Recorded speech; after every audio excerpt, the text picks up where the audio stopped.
Hello everyone, welcome to lecture number 9 of Unit 11, the P block elements in Standard 11th. As we know that in Standard 11th, the P block elements is classified only two groups. In part 1, the P block elements is group 13, boron family, and group 14, carbon family. Out of this, we completed a complete theory about the boron family, and today we are on the verge of this boron family, right? So we starts with our 11.4 number topic is the uses of boron and aluminium and their compounds. So let us start with the uses of boron. So we know that boron is an extremely hard. Boron is extremely hard refractory solid. Refractory solid with high melting point, that we know that high melting point, right? So it has low density,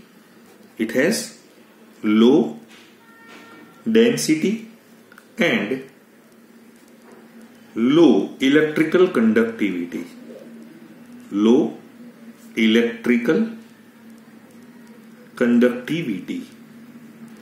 Therefore, it finds many applications, right? So some applications are like that. Boron fibers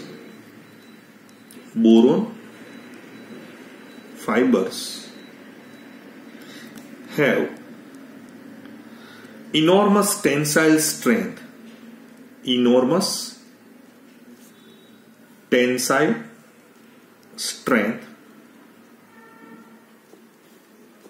And hence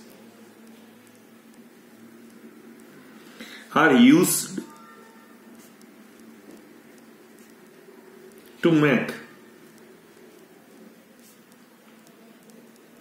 bullet-proof vest and light composite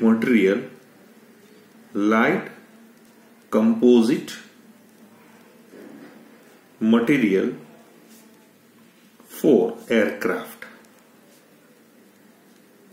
आपको समझ में आ गया होगा कि जो boron fibres होते हैं उसकी इतनी अच्छी बढ़िया वाली इनॉर्मस टेंसाइल स्ट्रेंथ होने की वजह से उसको बुलेट प्रूफ वेस्ट जो हम उसको जैकेट बोलते हैं वहां पे, और एयरक्राफ्ट के लाइट कंपोजिट मटेरियल में हम उसका यूज करते हैं.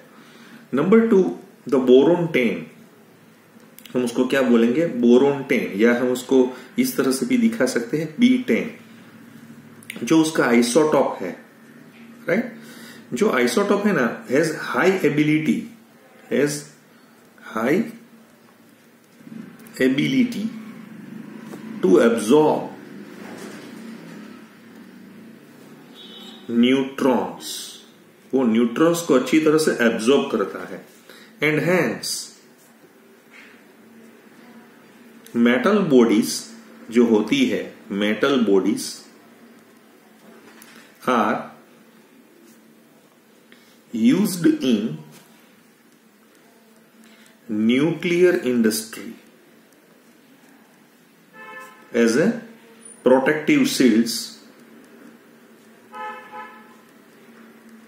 यानी जो न्यूक्लियर रिएक्टर में काम करने वाले जो भी साइंटिस्ट है या कोई ऐसे एम्प्लॉय होते हैं, तो उसको न्यूट्रॉन्स वो एब्जॉर्ब करने से वो उसका जो न्यूक्लियर उसका मेटल बॉडीज होता है वो यूज करने की वजह से उसको प्रोटेक्टिव शील्ड के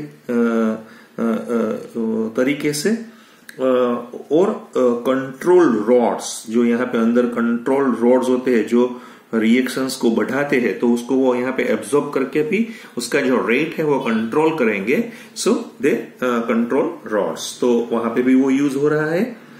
तीसरा वाला मैं यहाँ पे आपको दिखाना चाहता हूं, बोरेक्स एंड बोरिक एसिड, जो मैंने अभी आपको दिखाया था. एक बार हमने उसका जो पूरा यूजेस या कुछ ऐसा भी हमने देखा था. तो borax and boric acid are used in the manufacture of heat resistant glass. जो यहाँ पे हीट रेजिस्टेंस ग्लास होते हैं वहां पे वो यूज हो रहे हैं. जैसे पायरेक्स ग्लास होते हैं ना, तो पायरेक्स में वो वहां पे यूज हो रहा है। फिर ग्लास वूल में भी उसका यूज हो रहा है, ग्लास वूल में भी, एंड फाइबर ग्लास में भी उसका यूज हो रहा है। फाइबर ग्लास जो होते हैं वहां पे सभी जगह पे उसका यूज यहां पे हो रहा है। Borax is also used as a flux. आप देखेंगे borax is also used as a flux, ये फ्लक्स की तरह यूज हो रहा है in soldering, in soldering as a constituent of, as a constituent of medicinal soap में, मेडिसिनल जो सॉप होते हैं वहां पे भी उसका यूज हो रहा है। क्यों हो रहा है? Due to its antiseptic properties. मैंने उस दिन भी आपको बोला था, जैसे बोरोलिन, बोरोक्विन, बोरोप्लस, इस तरह की जो ब्रांड हमें दिखाई दे रही है वो उसके एंटीसेप्टिक नेचर की वजह से हम उसको यूज कर रहे हैं। फिर एक अलग जगह पे भी हम उसका यूज करेंगे, वो बढ़िया वाला यूज है। जैसे हमारे सौराष्ट्र जोन में जैसे मोरबी है, वाकानेर है, वहां पे जो सिरामिक इंडस्ट्रीज होती है, राइट, पोर्ट्रीज इंडस्ट्रीज होती है। So in the manufacture of enamels and glazes for earthenwares, for tiles, जैसे हम इसको earthenwares में क्या बोलेंगे, टाइल्स है, जो पोट्री इंडस्ट्रीज होती है एक्सेट्रा में उसका यूज होता है। क्यों होता है? द ग्लेज्ड सरफेस जो होती है, हमारे घर पे जो ग्लेज टाइल्स होती है, या उसको हम बोलेंगे ग्लेज्ड सरफेस जो होती है, with this surface is resistance to heat, resistance to heat, यानी इसके ऊपर हीट की ज्यादातर उसके ऊपर कोई इफेक्ट नहीं होती है। स्टेन्स जैसे जो कोई यहाँ पे दाग या कुछ ऐसा है वो सर, और स्क्रैचेस, राइट, जैसे हम बोलेंगे स्क्रैचेस, इसकी कोई इफेक्ट नहीं होती है। एन एक्वियस सॉल्यूशंस जो होता है, जैसे मैंने अभी आपको बोला था कि एन एक्वियस सॉल्यूशंस,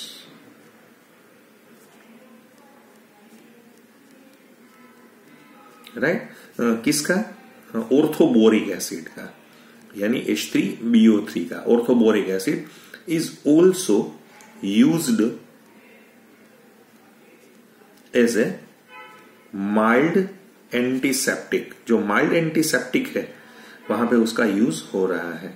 जैसे हमारे आंख में कोई ऐसा जैसे उसको स्वेलिंग होता है या कुछ होता है, तो ऑप्थेमोलॉजिस्ट हमको ये बताते हैं कि आप जो ऑर्थोबोरिक एसिड है उसका बिल्कुल थोड़ा उसका, जैसे हम गुनगुना वाला पानी होता है उसमें आप अपना कॉटन वूल डाल के अपनी आंख ऊपर रखिए, आप क्लोज करके, तो आपको ये ज्यादा आपको वो थोड़ा ऐसा एहसास होगा और अच्छा, क्योंकि वो माइल्ड एंटीसेप्टिक होने की वजह से वो थोड़ा स्वेलिंग में हमें रिलीफ दे सकता है। तो ये कुछ हमने यहाँ पे जो लिखा है वो यूजेस ऑफ बोरोन के बारे में बात की थी। अभी हम आपको दिखाएंगे वो है यूजेस ऑफ एल्यूमिनियम के बारे में बात करेंगे। समझ में आ रहा है? यहाँ पे हम यूजेस ऑफ एल्यूमिनियम के बारे में बात करेंगे। पहले जो हमने बात की थी वो थी यूजेस ऑफ, यहाँ पे जो हमने बात की थी वो था यूजेस ऑफ बोरोन, उसके बारे में हमने बात की थी। समझ में आ गए? चलो अब हम एल्यूमिनियम के बारे में भी बात करेंगे। देखिए पहले एल्यूमिनियम का प्रॉपर्टीज क्या होता है। Aluminium is a bright silvery, bright भी होती है और सिल्वरी वाइट मेटल्स है, और ये जो मेटल है ना उसकी भी टेंसाइल स्ट्रेंथ बहुत अच्छी है, हाई टेंसाइल स्ट्रेंथ है उसकी, राइट। देखिए ब्राइट सिल्वरी वाइट मेटल्स उसका एक प्रॉपर्टीज है, और हाई टेंसाइल स्ट्रेंथ की वजह से हम कहीं जगह पे उसका यहां पे यूज कर रहे हैं। तो किस तरह से हम यूज कर रहे हैं देखिए, बीइंग लाइट, राइट, वो थोड़ी हल्की होने की वजह से, and it's a very good conductor, very good conductor of electricity. यहां पे हम उसका कॉपर के साथ कंपेयर करेंगे तो on weight to weight basis के बारे में बात करेंगे। मैंने आपको उस दिन भी बोला था कि कॉपर और एल्यूमिनियम का सही वेट हम, जैसे 1 ग्राम कॉपर है 1 ग्राम एल्यूमिनियम लेंगे तो एल्यूमिनियम का जो कंडक्टिविटी है वो कॉपर से 2 टाइम्स ज्यादा है। समझ में आ गए? So due to being light and good conductor of electricity, aluminium is used for making transmission cable. यहाँ पे जो ट्रांसमिशन केबल होते हैं वहां पे, जैसे आपने देखा होगा कि PGVCL है या हमारे यहाँ पे जो पश्चिम गुजरात वीज कंपनी लिमिटेड या उसका ट्रांसमिशन डिपार्टमेंट होता है, तो आप देखेंगे हमारे बाहर के जो पोर्शंस में वहां पे जो यहाँ से इलेक्ट्रिसिटी आती है वो सभी केबल्स है, वो ट्रांसमिशन केबल्स है, वो एल्यूमिनियम से बने होते हैं। And four winding the moving coils of dynamos, या हम उसको मोटर भी बोलेंगे। तो जो इसमें इंडक्शन कॉइल होती है तो वहां पे भी एल्यूमिनियम का यूज होता है, लेकिन उसमें ज्यादा अच्छा बढ़िया वाला कॉपर होता है, फिर भी एल्यूमिनियम को लो कॉस्ट और इसकी वजह से ज्यादा उसका यूज हो रहा है। It is used for making aluminium paints, जो यहाँ पे हम उसको बोलेंगे एल्यूमिनियम पेंट्स जो होता है फॉर इसको हम क्या बोलेंगे, protection of iron and zinc, यानी जिंक और पोटेशियम, जिंक और आयरन का प्रोटेक्शन करने के लिए हम एल्यूमिनियम का उसके ऊपर एक जो पेंट्स होता है वो प्रोटेक्शन करेंगे। जैसे मैं आपको उस दिन भी बोला था कि एल्यूमिनियम जो पाउडर है, एल्यूमिनियम हमारे पास जो पाउडर होता है, वो जो पाउडर है which is mixed with linseed oil, वो लिंसीड ऑयल होता है, उसमें हम उसको मिक्स करेंगे तो क्या होगा, दे साइंस लाइक सिल्वर। तो कई बार हम उसको बोलेंगे तो उसकी वजह से उसको क्या बोलेंगे हम, सिल्वर पेंट, यानी आपको देखेगा सिल्वर वाला कुछ ऐसा दिखेगा, लेकिन उसमें होता है एल्यूमिनियम की डस्ट होती है या एल्यूमिनियम का जो पाउडर होता है वो ये होता है। तीसरा उसका जो यूज है, एल्यूमिनियम आपको देखा होगा तो एज अ चीप मटेरियल है, राइट, और चीप मेटल्स भी हम उसको बोलेंगे, विथ रेजिस्ट, वो कोरोजन को अच्छी तरह से रेजिस्ट कर पा रहा है। Therefore it is use for making, तो उसकी वजह से उसका यूज कहां पे हो रहा है, आप देखेंगे कि हम उसको हाउस होल्ड यूटेंसिल्स जो भी होती है हमारे पास, राइट, जैसे हमारे पास डिश है या बाउल सेल, तो कई बार प्रेशर कुकर में भी एल्यूमिनियम का यूज हो रहा है। कई जगह पे आप देखेंगे तो aluminium as a utensils use हो रहे हैं। जैसे एल्यूमिनियम है जो उसके कैन्स होते हैं, कैन्स फॉर ड्रिंक्स, जो बेवरेजेस हम रखेंगे तो उसको यहाँ पे रखेंगे, और जो टूथपेस्ट की ट्यूब्स हैं, राइट, ट्यूब्स फॉर टूथपेस्ट। अभी तो ज्यादा से ज्यादा, अभी इस समय तो ज्यादा से ज्यादा सभी लोग पॉलीमर का ही यूज कर रहे हैं एल्यूमिनियम के बजाय। पिक्चर्स फ्रेम्स में भी उसका यूज हो रहा है, पिक्चर फ्रेम्स, ट्रे एक्सेट्रा, सभी जगह पे वो चिप मेटल और रेजिस्ट कोरोजन की वजह से उसका यूज हो रहा है। It is also use in building, right, जैसे वो बिल्डिंग में भी यूज हो रहा है। बिल्डिंग में कहां पे यूज हो रहा है, making angles of doors, angles for doors,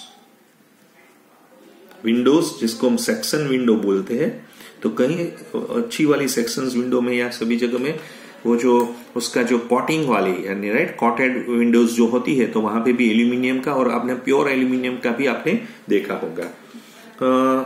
fourth, इसमें थोड़ा मैं अपनी तरफ से भी यूज लगा रहा हूं, आपने देखा ही होगा कि एल्यूमिनियम फॉयल, जैसे आपका मोम ने इसका यूज करते हैं, which is used for, aluminium foil is used for wrapping. Wrapping कहां पे होता है, तो क्या, रैपिंग फाइन आर्टिकल्स, राइट, जैसे हम बोलेंगे लाइक फोटोग्राफिक, अभी तो वो निकल गई है, अभी तो पूरा डिजिटल लाइजेशन होने की वजह से तो मेरा फोन ही इसमें काम कर रहा है। फार्मास्यूटिकल्स प्रोडक्ट्स होती है,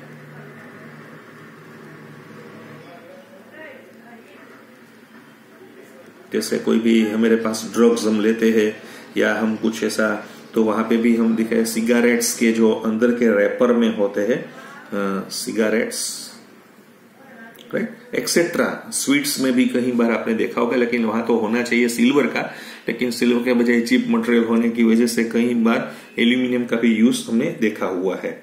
फिर जो एल्यूमिनियम पाउडर होता है, एल्यूमिनियम पाउडर है, is used as a reducing agent, वो हमने देखा था, राइट, रिड्यूसिंग एजेंट। आप 12th में भी देखेंगे उसका।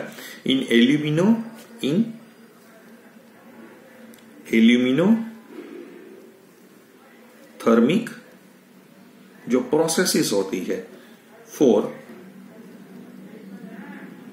Extraction of chromium manganese, right, from their ore, यानी जो क्रोमियम की ओर होती है, मैंगनीज की जो ओर होती है, उसमें से एल्यूमिनियम का रिड्यूसिंग एजेंट करके वो क्रोमियम और मैंगनीज को अलग करने के लिए भी हम यहाँ उसका इस्तेमाल कर रहे हैं। फिर जैसे मैंने अभी आपको बोला था कि एल्यूमिनियम जो होता है, मैंने थोड़ा आपको ज्यादा समझाया हुआ है कि aluminium, large amount of aluminium are converted into alloys, जैसे एलॉयज में यूज होता है। मैंने एक बार आपको बोला था कि जैसे मेरे पास एक एलॉय है, उसको हम बोलेंगे एल्यूमिनियम ब्रॉन्ज, हम इसको बोलते हैं एल्यूमिनियम ब्रॉन्ज, राइट। जिसमें मैंने बताया था कि एल्यूमिनियम है नियर अबाउट 95% है, और कॉपर है वो 5% होता है, कॉपर 5% है, एल्यूमिनियम 95% है। तो वो लाइट है, strong alloy with golden lustre होने की वजह से तो हम उसका यूज करते थे ना। कहाँ पे यूज किया था हमने? कॉइन्स में, यूटेंसिल्स जो होती है वहां पे, ज्वेलरीज में हम उसका यूज कर रहे हैं, पिक्चर फ्रेम में उसका यूज कर रहे हैं। जो सेम पॉइंट मैं यहाँ पे आपको दिखाना चाहता हूँ, वही पॉइंट मेरा कंटिन्यू है। जैसे एक और मेरे पास और है, उसको हम बोलेंगे मैग्नीशियम, जहां पे एल्यूमिनियम कितना होता है 95% और मैग्नीशियम कितना होता है 5%। आपको समझ में आ गया?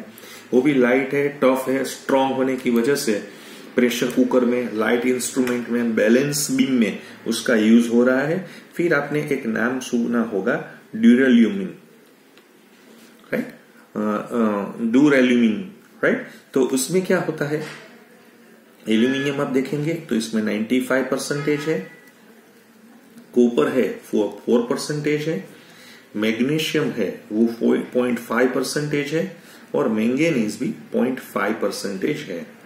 तो वो भी लाइट है, टफ है, डक्टाइल है, रेजिस्टेंस टू कोरोसिव एक्शंस होने की वजह से we making aeroplanes, automobile part and pressure cooker etcetera. तो यहाँ पे भी उसका यूज हो रहा है। अब और मैं यहाँ पे एक और यूजेस जितना भी है मैं आपको साथ शेयर करना चाहता हूँ।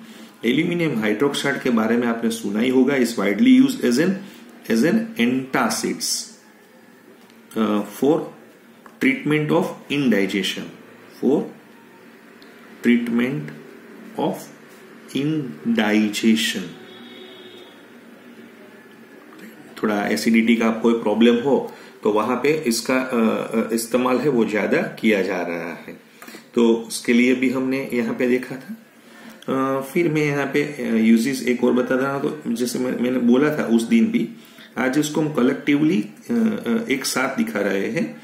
एनहाइड्रस AlCl3 होता है, मैंने उस दिन भी बोला था, वो कैटालिस्ट की तरह, क्योंकि वो लुईस एसिड है, तो कैटालिस्ट की तरह, कैटालिस्ट इन फ्राइडल, वो आपको ऑर्गेनिक पोर्शंस में आपको जब भी मैं बढ़ाऊंगा तभी मैं आपके साथ यहाँ पे भी वो शेयर करूंगा।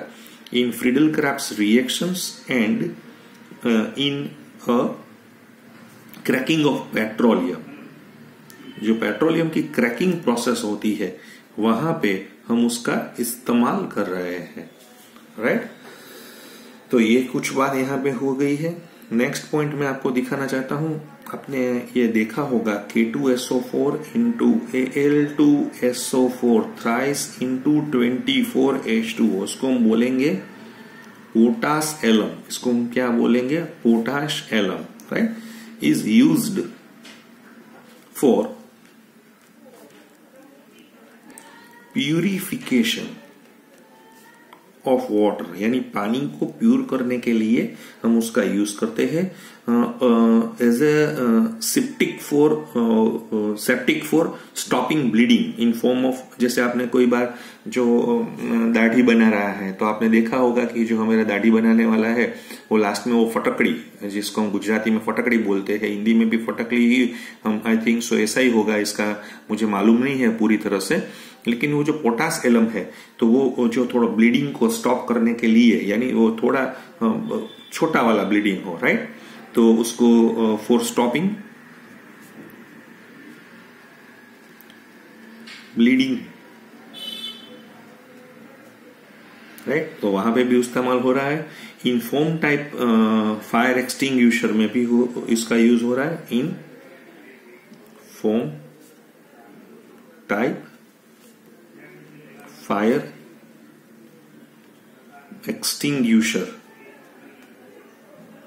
Right, as a mordant for dyeing, यानी वो डाइंग में भी वो यूज हो रहा है, सॉरी, टेनिंग ऑफ लेदर में भी,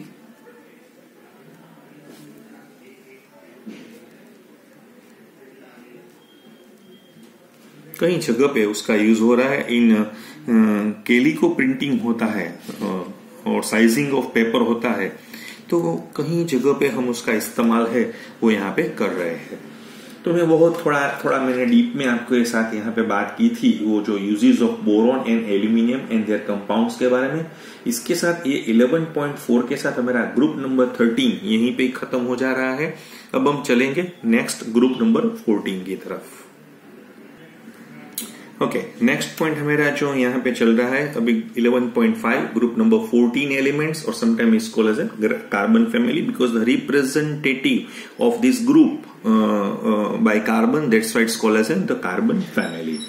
तो देखिए ये ग्रुप नंबर 14 में फर्स्ट मेंबर क्या होता है, कार्बन है, दूसरा मेंबर है उसका सिलिकॉन, तीसरा मेंबर है जर्मेनियम, नेक्स्ट मेंबर है टीन, और लास्ट में होता है lead, right? So we know that as in the previous group ने हमने देखा था in group number 13, so there is a discontinuity in general properties between the first and the second row elements followed by a gradual transitions towards more metallic character. लेकिन यहाँ पे क्या होगा आप देखेंगे ना, तो ये जो कार्बन है वो कार्बन मैं इसको बोल लूंगा वो स्ट्रिक्टली नॉन मेटालिक कैरेक्टरिस्टिक्स में चला गया है, नॉन मेटालिक कैरेक्टरिस्टिक्स में है। लेकिन जैसे मैं सिलिकॉन के बारे में बात करूंगा तो सिलिकॉन में क्या होता है, silicon is essentially a non metal in is chemical behaviour, right, वो भी थोड़ा नॉन मेटल ही है, राइट। उसके बाद मैं जर्मेनियम के बारे में बात करूंगा तो जर्मेनियम जो होता है इज अ सेमी मेटल्स, यानी उसको हम क्या बोलेंगे, मेटेलॉइड, यानी सेमी मेटल्स भी हम बोलेंगे, और विथ प्रोनाउंस मेटालिक कैरेक्टर, जैसे में टीन है, राइट, एंड लेड है, ये दोनों है वो है मेटालिक कैरेक्टर में चले जा रहे हैं। तो आपने देखा होगा कि कार्बन है वो स्ट्रिक्टली नॉन मेटालिक है, compare to carbon silicon is non metallic, germanium 50 means यानी near about it's a mixing of metals as well non metal, दोनों का बिहेवियर होने की वजह से उसको मेटालॉइड फैमिली में बोलेंगे, but with pronounce metallic character, while tin and lead are metallic in character. तो इस तरह से हम दिखा सकते हैं।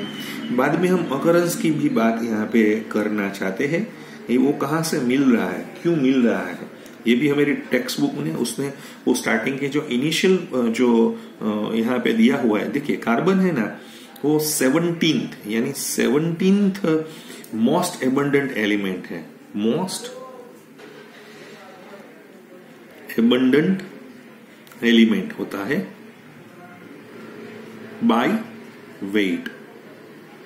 हम वेट की तरह से देखें तो मोस्ट एबंडेंट एलिमेंट होता है इन द अर्थ क्रस्ट, जो अर्थ क्रस्ट होता है उसमें वो ज्यादा एबंडेंट एलिमेंट है। It occurs in the native state in the form of call. तो वो किस तरह से मिलेगा मुझे? कॉल में मिलेगा। फिर ग्रेफाइट होता है तो ग्रेफाइट में मुझे मिल सकता है, एंड डायमंड, ये उसके नेटिव स्टेट की बात कर रहा हूं। ये जो मैंने अभी तीनों दिखाया वो उसके नेटिव स्टेट है, right. But in combined state, जैसे मैं उसको इन कंबाइंड स्टेट के बारे में बात करूंगा, तो कंबाइंड स्टेट में क्या होता है? So in combined state it occurs widely as a carbonates. तो वो कार्बोनेट के फॉर्म में होते हैं।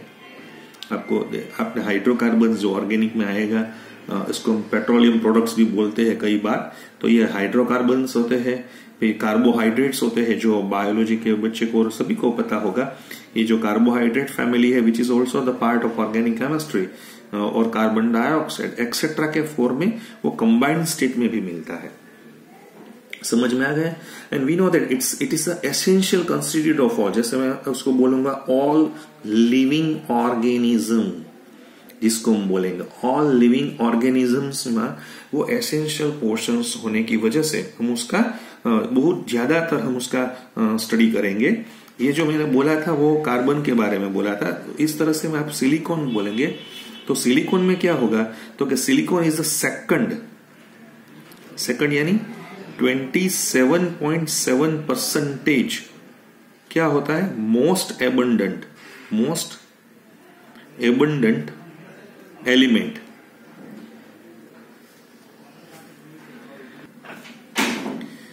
So it's the second most abundant elements next to oxygen by weight in the earth crust. So it is widely occurs in the form of silica. It is widely in the form of silica and in wide variety of silicates and clays. Right? Next one is germanium. So germanium occurs in traces, means in 1.5 ppm. And is mainly recovered from the flue dusties arising from the roasting of zinc ores, right? So roasting of zinc ores, क्योंकि हम उसको कई बार zirconium, आपने देखा होगा zirconium हम इसको बोलेंगे, जिरकॉन भी हम बोलते हैं, यानी जिंक भी है और उसमें जो जर्मेनियम का भी पोर्शंस होता है। सो उसकी वजह से हम उसको जिंक ऑर्स की वजह से उसको फ्लू डस्ट में जो मुझे मिलता है वहां पे भी हम उसका इस्तेमाल कर रहे हैं। इसी तरह से हम देखेंगे तो नेचुरल एबंडेंस ऑफ टीन है और नेक्स्ट वन है lead. So they are 2 ppm, 2 ppm से एंड 13 ppm रिस्पेक्टिवली, यानी टीन है 2 ppm और ये 13 ppm होता है। टीन जो होता है मेरे पास, जो tin which is mainly as a tin stone में मुझे यहाँ पे पाया जाता है। टीन स्टोन जो वहां पे होता है, या हम उसको SnO2 भी बोलते हैं। कई बार इसको हम स्टीराइड भी बोलते हैं। और जो लेड की जो होती है उसको हम गैलिना बोलेंगे। वो गैलिना हम इसको PbS के फॉर्म में बोलेंगे, which is often associated with zinc blende. उसका जो PbS है वो जिंक से ब्लेंड से साथ होता है। दूसरा एक PbSO4 भी होता है जिसको हम एंग्लेसाइड भी बोलते हैं, और एक PbCO3 के में से भी, जैसे उसको हम बोलेंगे सीरूसाइड, राइट। तो वहां पे भी हमें मिल रहा है। स्मॉल क्वांटिटीज ऑफ लेड जो और होती है वो हमें यहाँ पे मिलती है राजस्थान में से, या इस तरह से हमें यहाँ से मिल सकती है। तो ये मैंने थोड़ी बात की थी। अभी हम थोड़ा इलेक्ट्रॉनिक कॉन्फ़िगरेशंस के बारे में भी देखेंगे। इलेक्ट्रॉनिक जो कॉन्फ़िगरेशन है उसके बारे में भी हम अभी देख लेते हैं।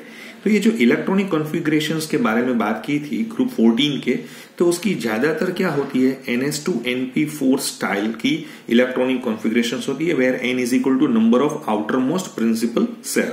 जैसे मैंने कार्बन के बारे में बात की थी, आपको मालूम है उसका नंबर 6 है। तो इसकी इलेक्ट्रॉनिक कॉन्फ़िगरेशंस क्या होगी? 2s2, 2px1, 2py1। उसी तरह से मैं आपको सिलिकॉन के बारे में दिखाऊंगा। तो सिलिकॉन में क्या होगी? नियोन तो है, 3s2 है, 3px1 है, 3py1 है। उसी तरह से हम 32 नंबर जर्मेनियम को जो हम देखेंगे, तो जर्मेनियम का इलेक्ट्रॉनिक कॉन्फ़िगरेशन है 3d10, 4s2, 4p x1 4p y1, उसके बाद 50 नंबर का जो टीन मेरे पास आता है, तो उसकी जो मुझे यहाँ पे दिखाई दे रही है वो है क्रिप्टॉन, 4d10 है, 5s2 है, 5p x1 और 5p y1 में है। उसी तरह से हम 82 नंबर लेड को हम देखेंगे, तो 82 नंबर लेड में उसका जो इलेक्ट्रॉनिक कॉन्फ़िगरेशंस है वो है 4f14, फिर 5d10, 6s2, 6p x1 and 6p y1 है। तो ये जो मैंने अभी आपको पूरा इलेक्ट्रॉनिक कॉन्फ़िगरेशंस के बारे में बात की थी, अभी नेक्स्ट लेक्चर में हम जैसे मिलेंगे तो उसके जो मेन पॉइंट्स एटॉमिक और फिजिकल प्रॉपर्टीज थे हम शुरू करेंगे। Thank you very much.